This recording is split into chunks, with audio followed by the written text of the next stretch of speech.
अस्सलाम वालेकुम। मेरा नाम मोहम्मद असलम है और आज बहुत ही अहम टॉपिक मैट्रिक क्लास के फिजिक्स की जो कि है सीइंग साउंड। सीइंग साउंड में हमारे पास quality, loudness, pitch and sound intensity जो है वो टॉपिक्स हैं। बहुत सारे बच्चे इनमें जो है वो डिस्टिंग्विश नहीं कर पाते हैं कि साउंड क्या है, यानी कि क्वालिटी क्या है, लाउडनेस, पिच और इंटेंसिटी क्या है साउंड की। हमने पिछले लेक्चर्स में जो है वो साउंड को डिस्कस किया था और वेव्स को डिस्कस किया था कि साउंड किन वेव्स का बना हुआ है और साउंड जो है वो कैसे प्रोपोगेट करता है। आज हम साउंड की प्रॉपर्टीज को, साउंड की कैरेक्टरिस्टिक्स को हम जो है वो डिफाइन करेंगे। तो पहली प्रॉपर्टी साउंड की है वो है क्वालिटी। क्वालिटी साउंड की क्या बताती है? ये एक ऐसी प्रॉपर्टी है जिसमें हम डिस्टिंग्विश करते हैं कि अगर सेम पिच और लाउडनेस के दो इंस्ट्रूमेंट बज रहे हो तो बिना देखे हमें पता चल जाता है कि ये कौन सा इंस्ट्रूमेंट है।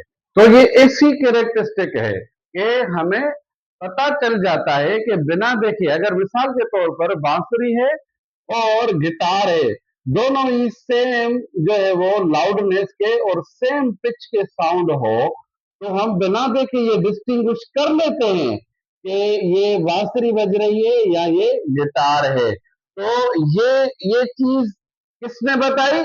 ये चीज हमें बताई क्वालिटी ने। यानी क्वालिटी ऑफ साउंड जो है वो डिसाइड करती है कि कौन सा जो है वो इंस्ट्रूमेंट है। इसके अलावा दूसरी हमारे पास कैरेक्टरिस्टिक है वो है लाउडनेस। लाउडनेस क्या है? लाउडनेस हमें बताती है कि आपके पास लाउड और फेंट साउंड यार क्वाइट साउंड कौन से होते हैं। मिसाल के तौर पर बांसुरी का आवाज और ड्रम। बांसुरी का आवाज और ड्रम। बांसुरी की आवाज में जो है वो हम कहते हैं कि वो लाउड साउंड होता है और ड्रम जो है वो क्वाइट साउंड होता है। तो लाउडनेस जो है वो सीधी निस्बत रखती है एम्पलीट्यूड के साथ। जितना एम्पलीट्यूड ज्यादा होगा उतनी ही जो है वो लाउडनेस ज्यादा होगी। तो ये एक ऐसी प्रॉपर्टी है साउंड की जो लाउड साउंड और फेंट साउंड में डिस्टिंग्विश करे, तो इसको हम बोलेंगे लाउडनेस। ठीक है। और इसके अलावा एक और कैरेक्टरिस्टिक है पिच। पिच क्या है? Pitch it is the quality of sound that distinguish between shrill and flat sound.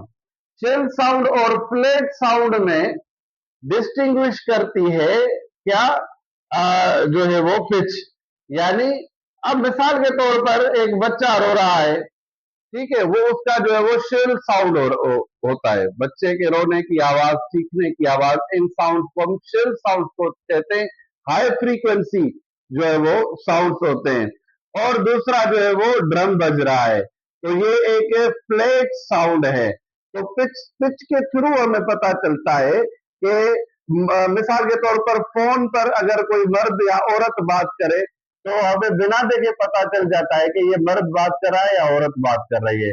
यानी ये जो क्वालिटी है ये किसने बताई? ये पिच ने बताई। यानी पिच डिसाइड करती है कि कौन सा साउंड शेल है और कौन सा साउंड ग्रेव साउंड है। तो ये एक बेहतरीन प्रॉपर्टी है, एक बेहतरीन चीज है जिस साउंड में जो डिस्टिंग्विश करती है ग्रेव और शेल साउंड को। इसके अलावा आखिरी हमारे पास है साउंड इंटेंसिटी। देखिए साउंड इंटेंसिटी हम किसको कहते हैं? कहते हैं कि power carried by the sound waves through unit area. किसी खास एरिया से जो साउंड वेव्स की एनर्जी क्रॉस हो, पास हो, ऐसी जो है वो हम चीज को या ऐसी कैरेक्टरिस्टिक को हम क्या कहते हैं? साउंड इंटेंसिटी कहते हैं, जिसका यूनिट जो है हम वॉट पर मीटर स्क्वायर लिखते हैं। यानी अगर इसका मैं फार्मूला लिखूं तो I is equal to P upon A, area. ठीक है, यानी पावर का हो जाएगा वाट और एरिया का मीटर स्क्वायर। ये हमारे पास जो साउंड इंटेंसिटी है, मिसाल के तौर पर कान का एक मखसूस एरिया है, एक जो है वो लाउड बज रहा है, आप उसके करीब जाएंगे तो ज्यादा आवाज सुनाई देगी।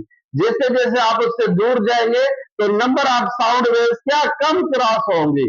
तो यानी इंटेंसिटी ऑफ साउंड भी क्या हो जाएगी, कम हो जाएगी। मिसाल के तौर पर ये कान का एरिया है, जितना आप करीब जाएंगे, कोई चीज बज रही है, कोई चीज आवाज निकाल रही है उसके पास, जितना करीब जाएंगे तो उतनी ज्यादा इंटेंसिटी आपको फील होगी।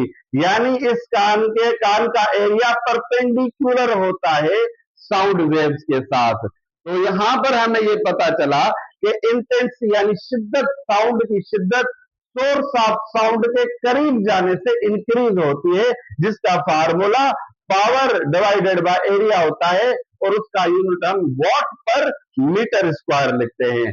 तो ये हमारे पास quality, loudness, pitch and sound intensity, these all are the properties of the sound। I hope कि आप लोगों को ये प्रॉपर्टीज समझ में आई होंगी, और इनको आप जो है वो अच्छे तरीके से देख लें, इसका स्क्रीनशॉट निकालें। इंशाल्लाह नेक्स्ट वीडियो में मिलेंगे, तब तक के लिए अस्सलाम वालेकुम।